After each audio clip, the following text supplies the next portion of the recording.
existe un militante comunista que se llamaba Juan Chacón Corona.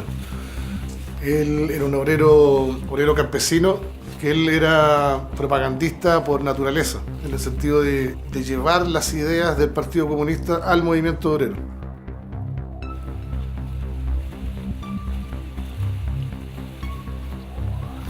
Hacer conciencia en el movimiento obrero, en el trabajador, de que su enemigo era el patrón, el empresario, y que la única forma de poder revertir esa situación de abuso era haciendo un sindicato y formarse y unirse.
El cambio de soporte, el cambio de escala, significó el paso del mural a las páginas de los impresos.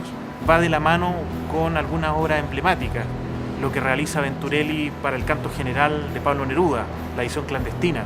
Y a su vez Venturelli, poco tiempo antes, había ilustrado un libro que justamente se refería a los sucesos de la Plaza Bulnes, donde es asesinada Ramona Parra. Ramona Parra era una dirigente juvenil, hermosa, joven, que fue masacrada junto con otros compañeros en la Plaza Bulnes. Hay un poema sobre la sangre derramada en un canto general de Neruda que fue ilustrado por Venturelli.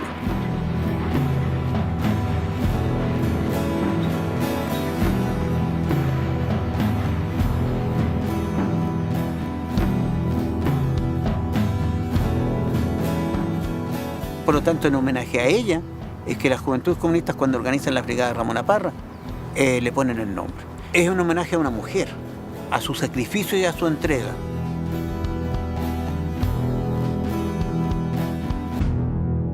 Si uno mira las imágenes de ese libro que ilustró Venturelli, eso viene a ser un preludio varias décadas antes de la estética de la Brigada Ramona Parra. Uno puede ver cómo ciertos arquetipos en la representación de la figura humana, en el imaginario del pueblo, la representación de los trabajadores, de las masas, se condice con lo realizado por la BRP mucho tiempo después.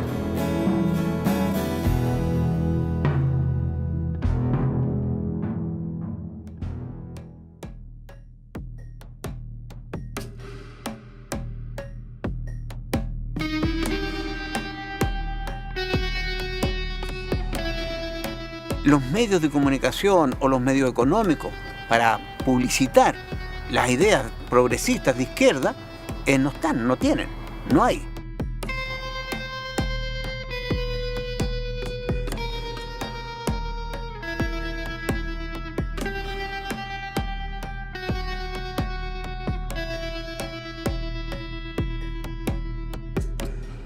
Pero llegó un momento dado en que hay una ascendencia del movimiento popular, en que se presiente que es posible, es que con una conformación de un frente mucho más amplio, que fue conformado después con la Unidad Popular, se podía lograr que un candidato de izquierda ganara el gobierno.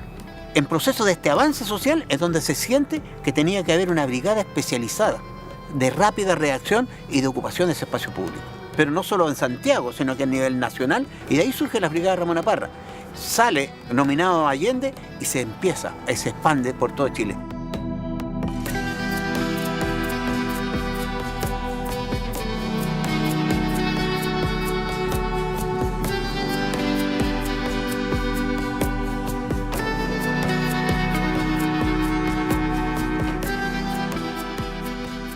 Pero es aparato de propaganda partidaria de partidos populares que no tienen los medios de los partidos de derecha y social cristiano de derecha de ese momento, que tienen agencias, dinero, prensa. Las candidaturas del FRAP o las candidaturas de Allende no tenían esos medios. Entonces, ¿qué medios usan? Usan los medios pobres. El medio pobre más digno es el muro, pues.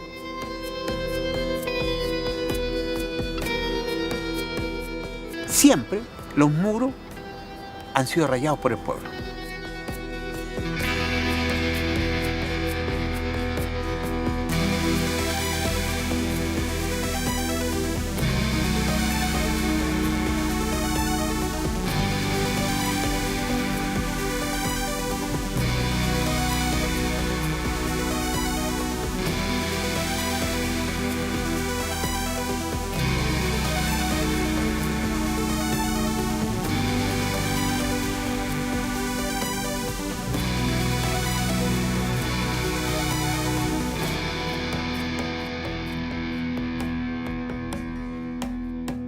La campaña de Allende del año 63 involucra, por un lado, el mural practicado por artistas. Ahí podemos recordar también lo que realiza Luz Donoso, Carmen Johnson, Pedro Millar, Hernán Mesqui en el río Mapocho, este primer gran mural. Alguna vez conversando con Luz Donoso me decía que ellos intentaban evocar lo realizado por el mural en una época de mucho analfabetismo, donde los murales antiguos se utilizaron para predicar el Evangelio, solo que el Evangelio era la ideología comunista.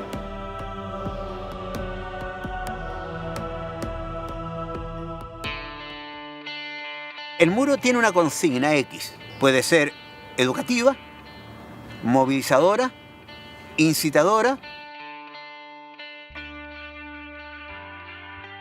El muro es como el titular del diario. Acá nosotros creamos un medio de comunicación masivo especializado muy potente. O sea, como imagen, como presencia pública, era mucho más fuerte incluso que los diarios. Involucraba no solo trazar la palabra, sino también ser creativo, tener habilidades de redacción, conocer el lenguaje periodístico de la prensa, un ámbito más vinculado a la comunicación de masas.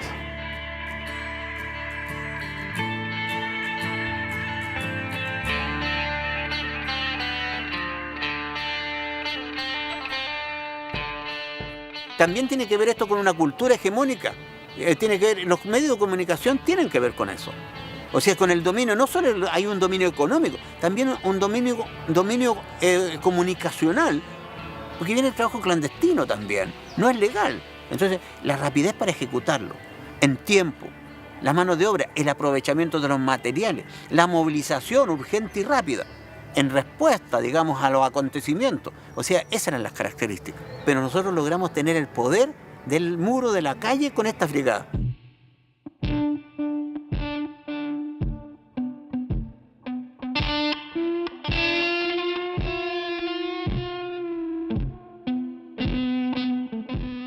Me parece que es un poco reductor solo mirar los fenómenos de la cultura exclusivamente desde el punto de vista de las producciones. Entonces, creo que para estudiar esto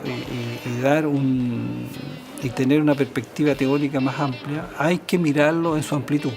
Los murales, los signos pintados, y el muralismo, que podría ser la performatividad de los grupos o de los individuos que hacen esto, y que es muy difícil de rastrear y de investigar, pero que es indispensable. Las brigadas no son solamente el mensaje o el plano visual de un mural, sino son la capacidad orgánica y colectiva de poner eso en la calle. Entonces tiene un lado que tiene que ver con el performance, por decirlo así, político de una colectividad. Entonces era de estatus político mínimo que un partido político tuviese la capacidad de movilizar a un grupo de jóvenes creativos. Es como el requisito mínimo para que efectivamente tú te puedas desplegar y demostrar en la acción y en la calle a los demás que tú estás en condiciones de enfrentar desafíos políticos importantes. Se trabaja con letras. Se inventan letras, hay una escribanía de la ciudad. Ahí uno puede encontrar, desde un punto de vista de la escritura, una cosa lograda, una tipografía que es llamativa, que es vistosa, que es reconocible, sobre todo de parte de la Ramona Parra, por ejemplo, y una activación, un activismo político que también puede ser considerado una cosa lograda.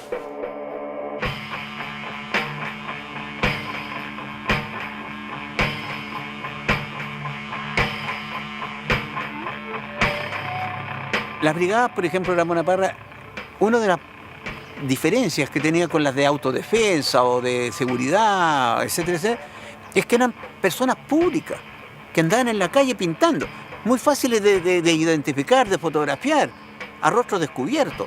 Entonces, por lo tanto, no podían estar metidos en esta cosa que la derecha preconizaba mucho, de que nosotros éramos grupos terroristas o paramilitares en esa época, armados. Tampoco estoy limpiando la imagen en ese sentido.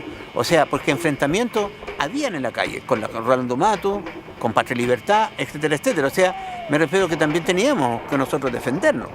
Porque éramos personas públicas, estábamos ocupando un espacio público y peleando el espacio público, peleando la calle, peleando el muro. Entonces, por lo tanto, nosotros usábamos casco. ¿Por qué usábamos casco? Pues de repente estábamos pintando y llegaban piedras a la pasada, entonces nos rompía la cabeza a los muchachos. O sea, entonces había un problema de seguridad.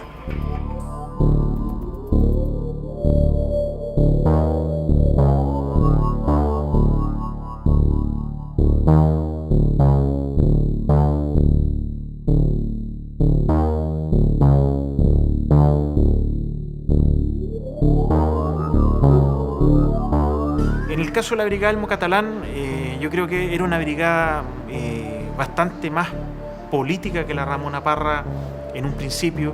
Era una brigada de trabajo estratégico, más que de trabajo tan visual, y que ante la urgencia de contrarrestar el peso de la información en la propaganda oficial, sale a intervenir la calle. Son una brigada que se configura a partir de la Juventud Socialista y en finales de la década del 60, campaña de Allende, básicamente. Llevan el nombre de Elmo Catalán, que es el periodista jefe de prensa, de hecho, Allende en una de sus campañas, y que muere en Cochabamba, en Bolivia, embarcado en un foco guerrillero junto al Che.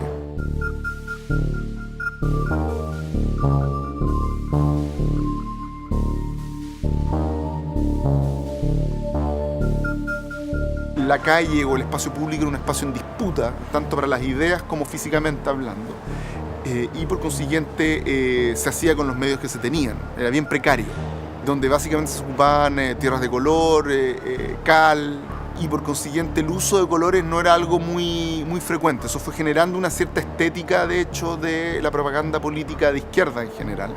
Al ser una brigada menos artística que la Ramona Parra y más comunicacional, se dieron otros fenómenos, como el desarrollo de un alfabeto que fue muy pregnante, que lo es hasta el día de hoy. Una tipografía propia para poder distinguirse de otras brigadas en el transcurso del tiempo. De a poco eso se fue convirtiendo en un atributo propio de identidad. La palabra escrita en la Elmo Catalán era un sello distintivo importante, y en el mural ellos trabajaron también con iconografías que la Ramona Parra no usó tanto, iconografías que tenían que ver con el cartelismo, como el retrato en alto contraste del Che Guevara. Trabajaron también con una estética, diría yo, cercana a la psicodelia, que era muy resistida por la izquierda más cercana al comunismo, porque se veía como algo yanqui o pro-capitalista.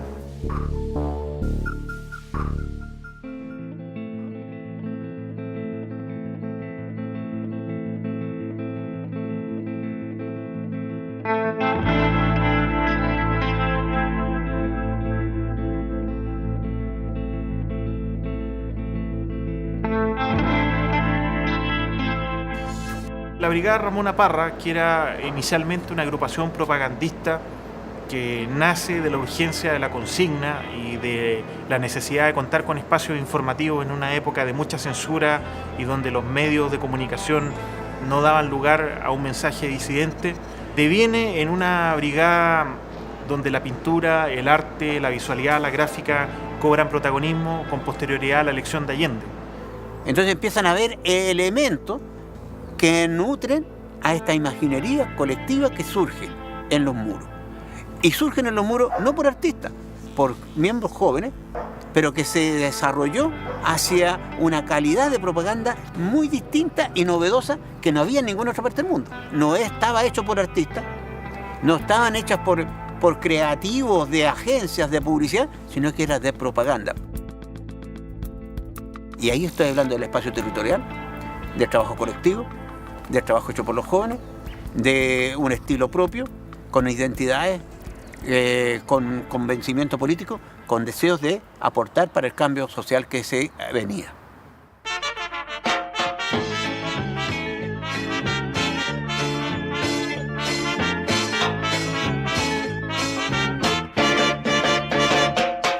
Dicen que el chileno es flojo, que nunca saldrá de abajo.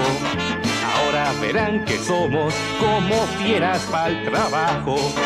Dicen que el chileno es flojo, negro, que nunca saldrá de abajo. Ahora verán que somos como fieras para el trabajo. Elevar la producción es también revolución. Elevar la producción es también revolución. Estuve en Allende y ahí viene un proceso muy interesante. Había tres posibilidades. Una, que no lo ratificaran y que nombraran a otro candidato. Dos, y que también se pensaba que podía haber un golpe de Estado. Y tres, en que lo ratificaran. Pero en el periodo de septiembre, noviembre, que se produce todo este impasse, esta incertidumbre, es donde nosotros empezamos a pintar murales. Eso ayudó a una imagen de estabilidad creativa, de hombre nuevo, en la calle, en la cosa urbana. Porque cuando triunfa Allende, en septiembre del 70, todo Chile estaba rayado.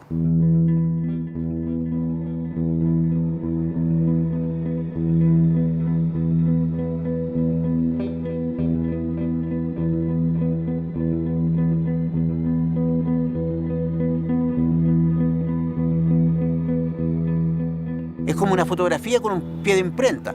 Las 40 medidas, el medio litro de leche, los niños nacen para ser felices y empiezan a ver consignas constructivistas, digamos, de esta sociedad de hombre nuevo que nosotros estamos planteando. Yo diría que lo interesante que se da en la época de Allende es este sincretismo entre las dos vertientes. La vertiente más propagandista, más periodística, si se quiere, de la propaganda, del rayado, de la consigna, y por otro lado el mural, vinculado justamente a la pintura, vinculado al grabado.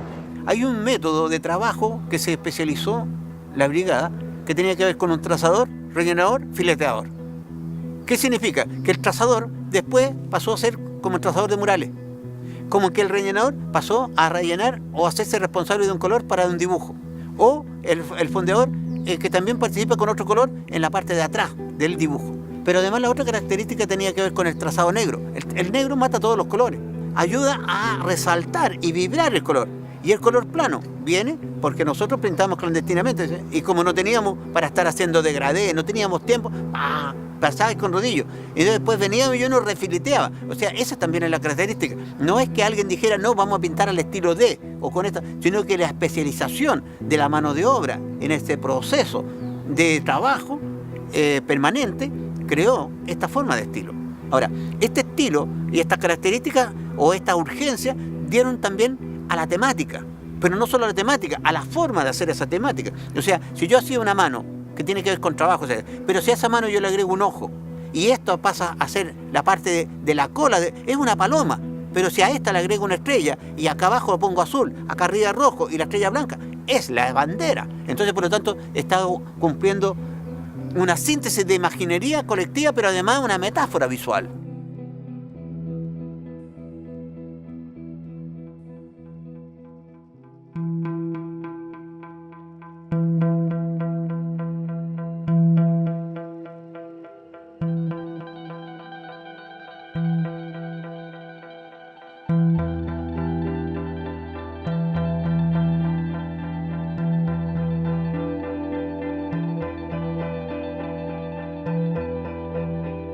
Él se baja del avión y declara que el arte contemporáneo chileno pasa por la Brigada Ramón Parra, lo cual es un acto de un populismo estético tremendo, porque echa por tierra todos los esfuerzos que los artistas contemporáneos cosmopolitas habían intentado desde la Facultad de Bellas Artes instalar en Chile. Mata fue como el aval y el reconocimiento público e internacional de lo que nosotros estábamos haciendo como brigada. Este mural también ayuda a aterrizar a Mata en lo político nacional. Viene de Europa, viene de todo lo que se cuenta, de lo que se dice, de lo que queremos. Pero acá está en una población obrera, en la parte sur de Santiago. Entonces, ahí sucede en una piscina pública, gratuita, grande, donde entraban todos a bañarse. Entonces, en esta relación hay un discurso que se plantea en el primer gol del pueblo chileno, en donde hay un arco que está para el lado de la derecha, que siempre ha sido la derecha la que ha gobernado, mandado por el poder económico, hegemónico, cultural, etcétera, etcétera, que tiene. Siempre las fuerzas represivas han estado en contra del pueblo. Y a ese mural tiene esa crítica. Pero ¿cómo lo hace? No lo hace así literalmente, panfletariamente, sino que tiene toda una poesía, en donde todos los pies, personas que tienen muchos pies, corren a recibir la pelota. Es como una pichanga pública. Todos para todos, pero aquí el pueblo avanza hasta que llega al gol.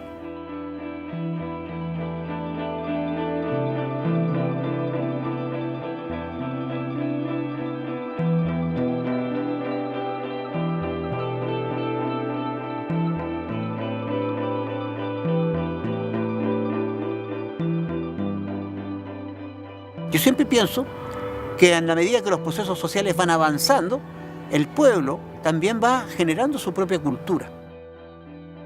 Las mujeres de la moneda tienen 3 minutos para salir del Palacio de Gobierno porque serán bombardeadas por la Fuerza Aérea.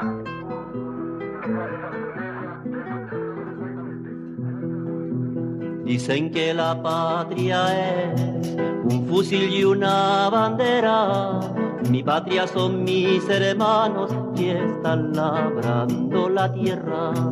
Mi patria son mis hermanos que están labrando la tierra. Mientras aquí nos enseñan cómo se mata en la guerra. Ay, que yo no tiro, que no. Ay, que yo no tiro, que no. Ay, que yo no tiro contra mis hermanos. Ay, que yo tiraba que sí. Ay, que yo tiraba que sí. Contra los que ahogan al pueblo en sus manos. El golpe destruye todo. Caen las directivas.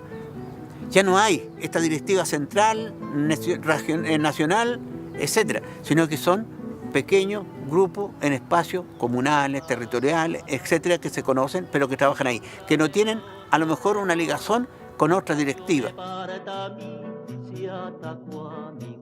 Bueno, en general la propaganda política y todas las brigadas, bueno, no solamente desaparecen, sino se vuelcan a un sesgo más bien de agitación. La primera etapa de la dictadura no fue murales ni fue brigada. Era muy difícil salir a pintar a la calle. Entonces fue más panfleto, más trabajo clandestino de volante, más trabajo clandestino de circulación, de papelería. Era un contexto completamente adverso, por consiguiente la mitad de la tarea de propaganda y agitación de la época es de seguridad, tiene que ver con cuestiones paramilitares, etc. Yo me animo a creer que las brigadas estaban escribiendo a su manera un camino hacia el diseño gráfico. Si uno lo ve fríamente, lo que ellos hacían era lenguaje de masas, era un lenguaje inclusivista, buscaba tener un alto impacto público a través del texto y a través de la imagen. Y en ese sentido creo que de haberse proyectado más años en el tiempo, los resultados podrían haber sido quizás impensados en cuanto a ver el trabajo de la brigada cumpliendo otras finalidades más allá de la urgencia de la calle, pero quizás su destino estaba solo ahí.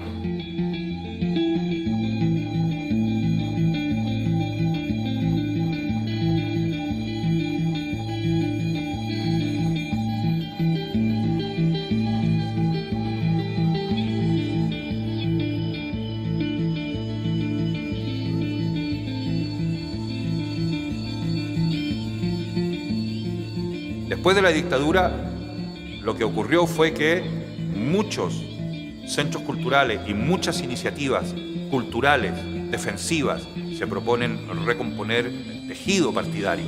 En ese trabajo cultural y político aparece lo que yo denomino animación social gráfica.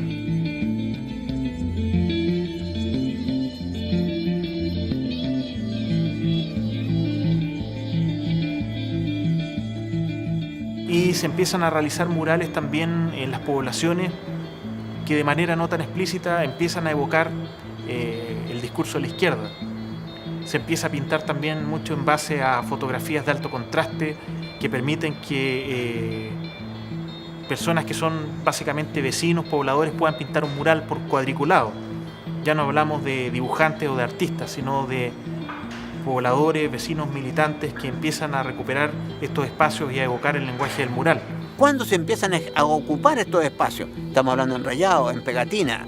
Cuando empiezan las protestas más fuertes, 83, 84, 85, empiezan a protestar en esos espacios de pelea, en donde la policía cercan las poblaciones, reprimen las manifestaciones, es donde empiezan a surgir también en esas protestas estos murales. Que es una historia de política comunitaria, de política de sobrevivencia comunitaria. ¿Ah? Es mucho más político lo que hicieron ellos. Mucho más político. Porque implicaba que la animación social gráfica participaba de pequeñas estrategias que hoy día llamaríamos micropolíticas de recomposición de tejido social básico.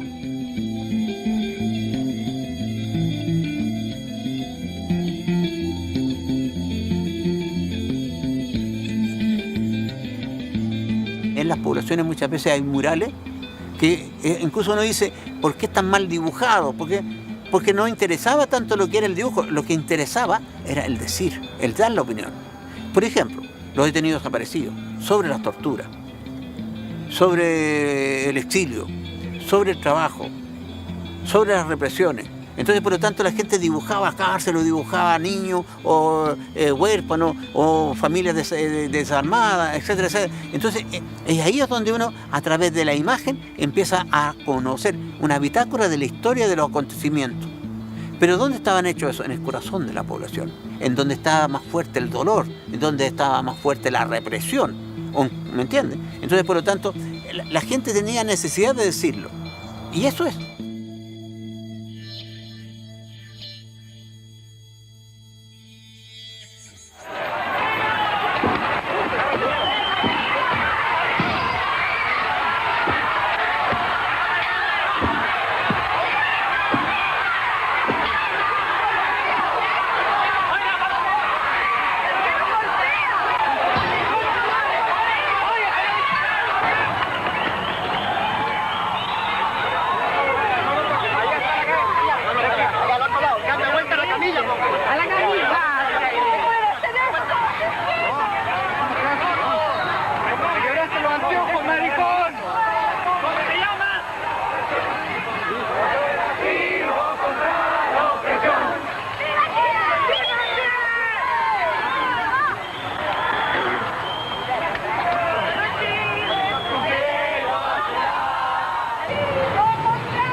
gente siente el asco de mirar. Las brigadas son un fenómeno, primero es un fenómeno de los partidos políticos de un país como este, que es altamente politizado en el contexto latinoamericano y probablemente mundial también, y donde en general los jóvenes, sobre todo de la generación de los 80, tendió a involucrarse, o sea, a militar, a participar activamente en colectivos políticos de toda naturaleza. Este renacer de las brigadas en los años 80 se tradujo en una renovación estética que fue objeto de bastantes críticas en los sectores de izquierda. Reflexionar sobre nuevos temas que no eran los temas habituales de la izquierda cuando hacía murales, cuando hacía propaganda, etc. Recuperar cierta tradición creativa e insertar también en un lenguaje de la izquierda nuevas formas y nueva gráfica. Se hicieron cosas que conceptualmente eran algo distinto a los 70.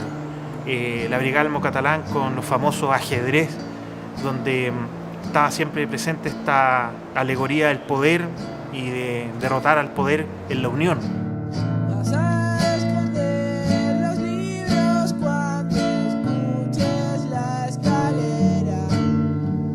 Las monjas van a juntar sus manos para rezar. Por ti, por mí, por él, por ella, por ti, por mí, por nadie. La anestesia se hizo mundial. Jeringas para los puercos de este corral.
Existe un militante comunista que se llamaba Juan Chacón Corona.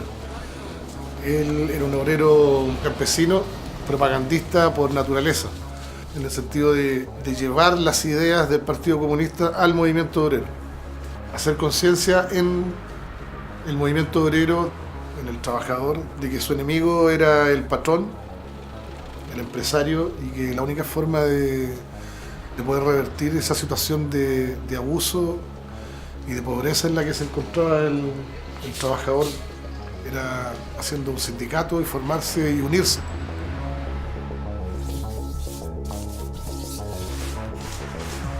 Nace como una brigada propagandística en el año 69 con la necesidad que tenía el Partido Comunista de formar una brigada para la campaña de senador por el Santiago Poniente del compañero Boloya Teitelman. En el año 87 se conforma nuevamente un grupo de jóvenes liderados por el compañero Danilo Bamonde. El partido lo contacta, digamos, con la idea de conformar un grupo de gente especializada en el trabajo callejero para hacer trabajo de propaganda. Danilo partió bajo ese denominador como una especie de cronista textual de la izquierda, alguien que interpelaba a los medios de comunicación desde los muros, donde justamente la relectura de la prensa, la relectura del discurso oficial que circulaba en la radio o en la televisión, era lo que daba pie a las intervenciones, a las interpelaciones de la brigada, como era la palabra escrita sobre bobinas de papel imprenta que eran los residuos de los medios de masas. Porque estábamos en plena dictadura, entonces era mucho más rápido y más limpio pegar un papel que hacer un rayado.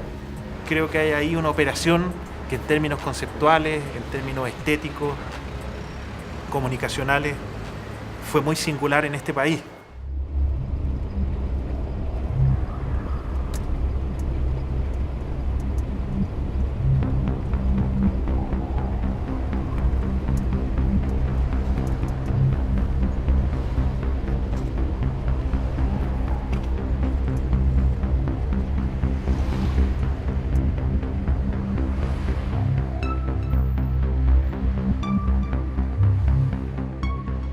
medios de comunicación están todos en poder de la derecha.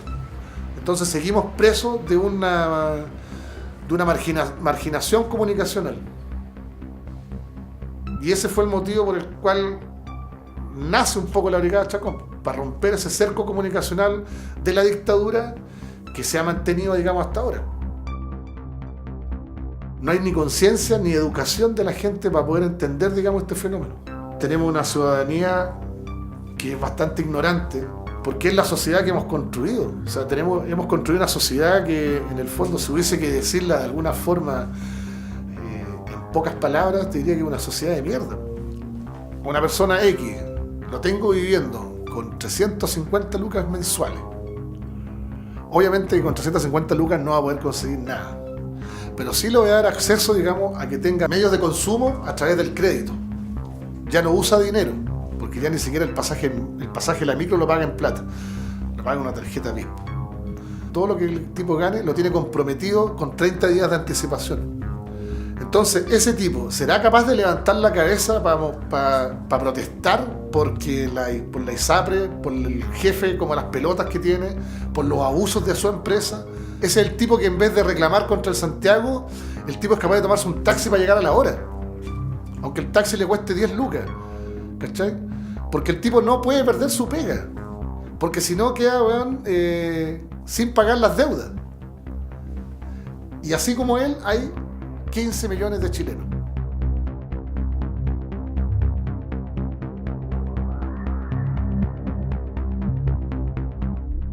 Cualquier papelógrafo de ahora o del año 90 podría ser vigente ahora. Eso quiere decir que las cosas lamentablemente no han cambiado.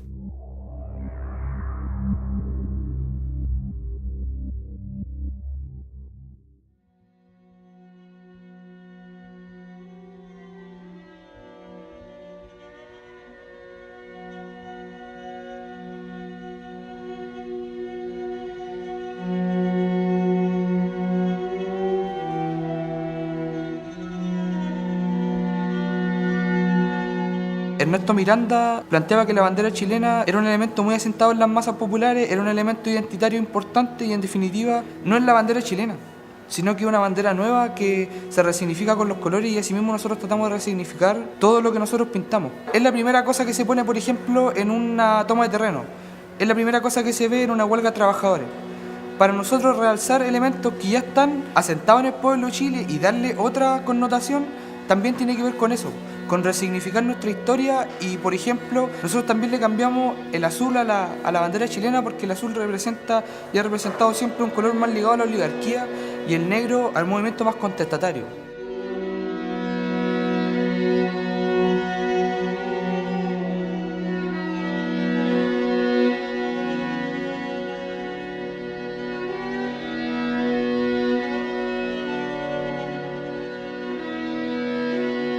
Tratamos de hacer un barrido histórico en cuanto a la propaganda política y tratar de sintetizar elementos desde ahí.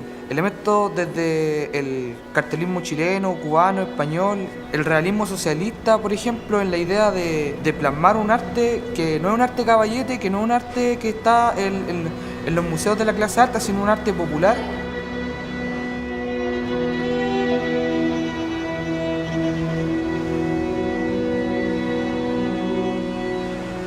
El muralismo en sí mismo no es la misma memoria que trae un trabajo de pintura más acabado. El muralismo es callejero, el muralismo es calle, el muralismo es correr, arrancar de los pacos. Eso es el muralismo. Y es expresar en el muro lo que tu anhelo de justicia, en estricto rigor.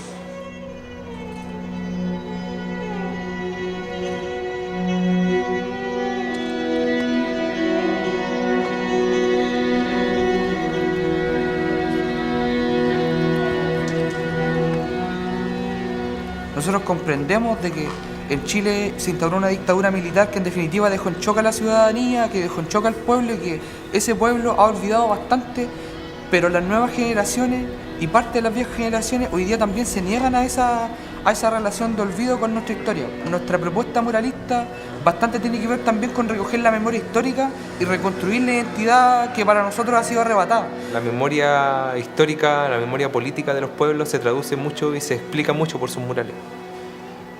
por sus expresiones públicas, por lo que proyectan hacia afuera y por lo que ciertas comunidades dejan que ciertas personas proyecten hacia afuera a través de su obra.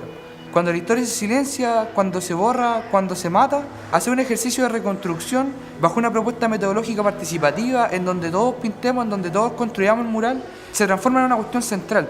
Que es construir de a poco pueblo digno.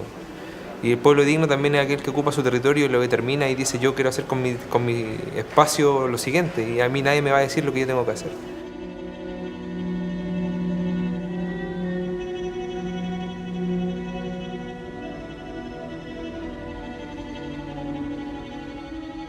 De alguna forma pintar en la fachada de un sindicato nos permite, le permite al sindicato mostrarse para afuera más de lo que ya se han mostrado, pensando que es un sindicato que lleva 60 años o más metido en ese mismo espacio. Por un lado retratamos tradiciones de lucha que se reflejan hacia afuera y se proyecten para poder seguirse desarrollando. Y por otro lado también rescatamos todo lo de identitario que nos puede arrojar el lugar. El mural de un sindicato X, en este caso, sea de la construcción, sea portuario, sea minero, sea del que sea, también expresa hacia afuera, hacia el resto del mundo, expresa una tradición de lucha que es propia de un gremio particular.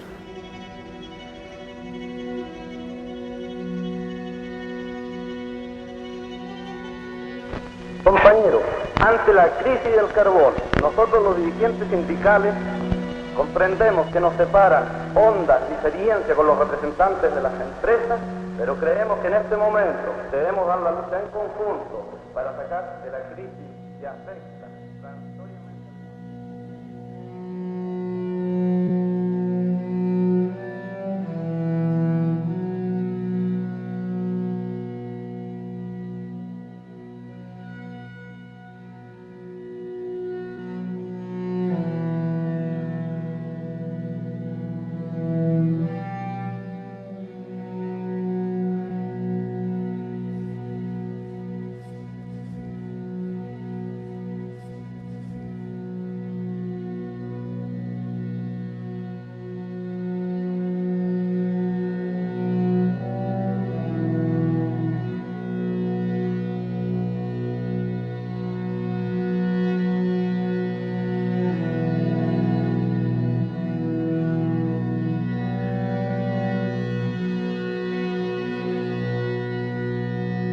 Los muros grises son también la tradición de una forma de entender la vida.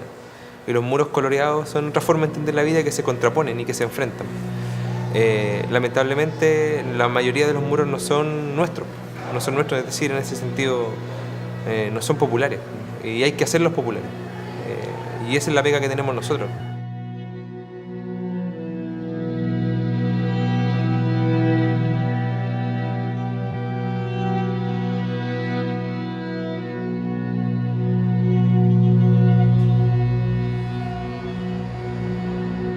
Y la disyuntiva aparece entre si yo voy a utilizar ese muro y ese recurso que tengo para satisfacer de alguna forma una necesidad personal de referencialidad, con un nombre, con una chapa, con lo que sea, o si yo voy a poner mi habilidad a disposición de un colectivo humano que tiene una necesidad de entregar un mensaje de esperanza distinto a lo que a veces algunas expresiones no encuentran o no son suficientes. Y ahí es donde yo elijo lo segundo. Dejar de ser yo, en definitiva, para poder ser algo más.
Nosotros empezamos a pintar murales desde el año 89 por la nuestra, después acogidos por partidos políticos. El año 90 más o menos nos metimos a la Elmo Catalán, pero no tuvo mucho fruto eso porque la Elmo Catalán ya estaba en su periodo de decadencia, entonces todo era reuniones muy políticas, de mucha conversación, donde no se pintaba nada. Ahí decidimos salirnos de la Elmo Catalán y fundar la Brigada Necotrópica, que es una brigada donde no se habla nada, solo se pinta nomás y se fuma marihuana.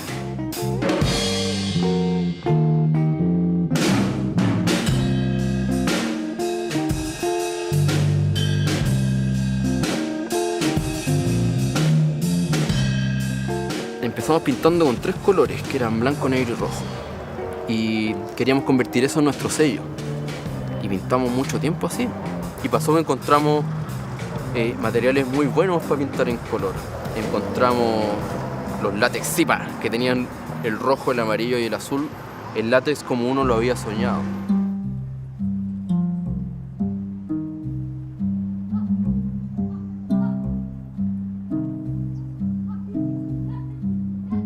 Toda la gráfica que estaba antes del golpe. La gráfica de los hermanos Larrea, del Pingüino incluso. Toda esa gráfica que está en manos de diseñadores e ilustradores y artistas super capos.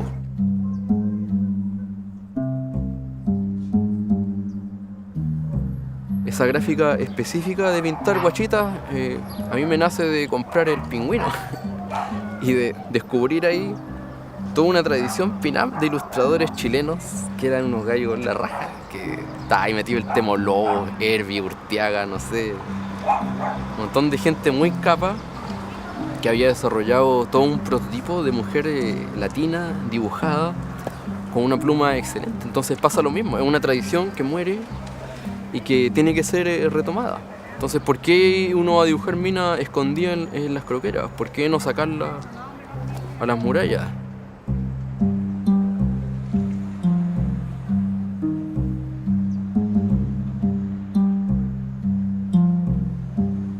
A raíz de eso, también vamos poniendo la flora y la fauna de cada lugar, que consiste en informar a los propios habitantes de cada lugar, de cuál es el entorno natural que los rodea.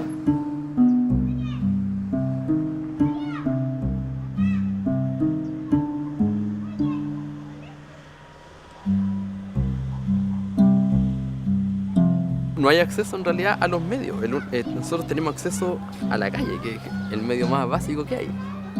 Pasa que la calle está súper invadida por otros mensajes igual de gigantes que los que está haciendo uno.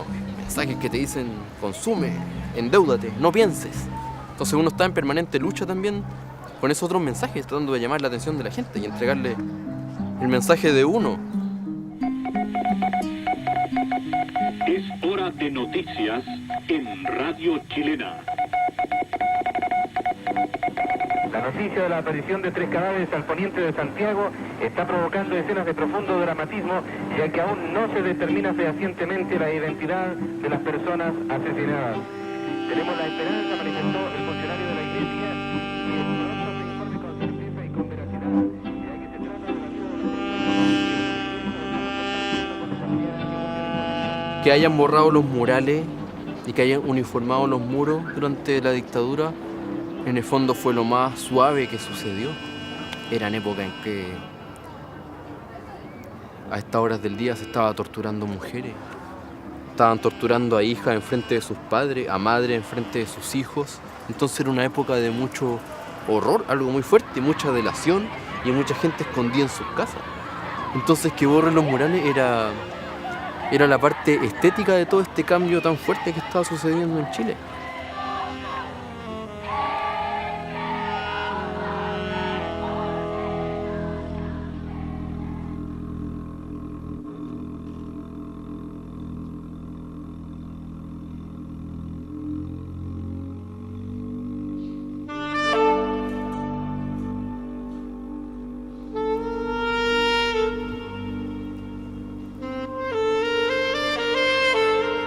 La obligación de pintar compañeros y compañeras desaparecidas y desaparecidos, ejecutadas y ejecutados políticos es una obligación que nosotros tenemos desde el principio de la brigada. Pasa que después, a medida que fuimos viajando, además podíamos incluir a las compañeras y compañeros de cada lugar donde viajábamos. Una compañera desaparecida en Niebla, una compañera en Los Ángeles, compañeros de Valdivia, del norte. Entonces era bonito llegar a los lugares y pintar a esas personas y encontrarse con los familiares también. Se fue dando algo muy bacán.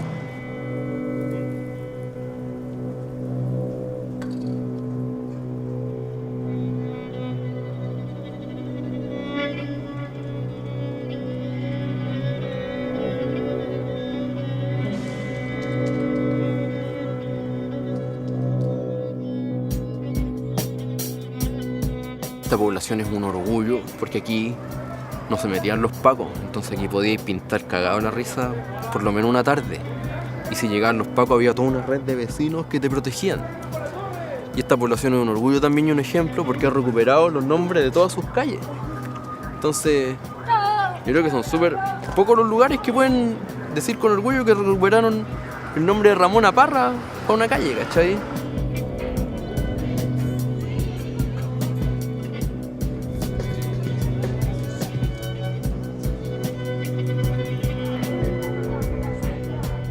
Son lugares importantes que no tenemos que olvidar y uno viene a pintar aquí para recordar siempre a las generaciones jóvenes que no tienen que olvidar. Pues sí, en el fondo, ellos son nuestro objetivo.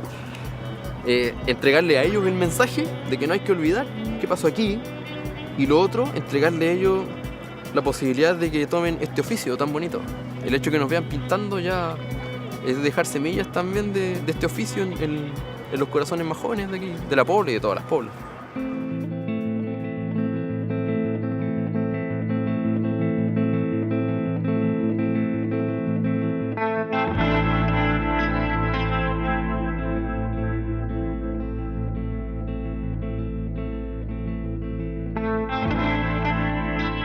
Cuando tú quieres decir algo y no hayas cómo decirlo, cuando la gente empieza a desarrollar su movimiento social y siente que empieza a haber presencia de su opinión en la calle, eso es muy importante porque yo siempre hablo de que tiene que ver con una autoestima en la lucha social. Hoy día, después de la dictadura, estoy hablando que el fenómeno del mural, el trabajo en la población de este fenómeno, más que de decorar o de hacer arte, tiene que ver con la terapia social. Consiste en mejorar la calidad de vida de las personas, del entorno del barrio. Cada cual que está pintando en la calle, donde pasa todo el mundo, tiene la obligación de otorgarle contenido a su trabajo, de decirle cosas importantes a la gente. No podía ser un gasto tremendo de material y de esfuerzo para no decir nada. Eso nos quedó súper claro de las brigadas nosotros. Y tenéis que decir algo muy concreto porque hay gente que va pasando y que se demora segundos nomás en mirar tu mensaje, entonces ese mensaje tiene que quedar claro. Una consigna en un barrio, bien presentada, bien hecha, y si yo voy en la micro y soy pueblo, soy obrero, que me identifica, y siento que ahí está la presencia mía, de mi opinión, y si eso está bien hecho, con oficio, con especialización, maestro. En el fondo eso, uno está defendiendo su oficio porque esto es un oficio a fin de cuentas que no puede desaparecer y que no piensa desaparecer, tiene para mucho rato más, aunque les pique, vamos a seguir pintando por todos lados.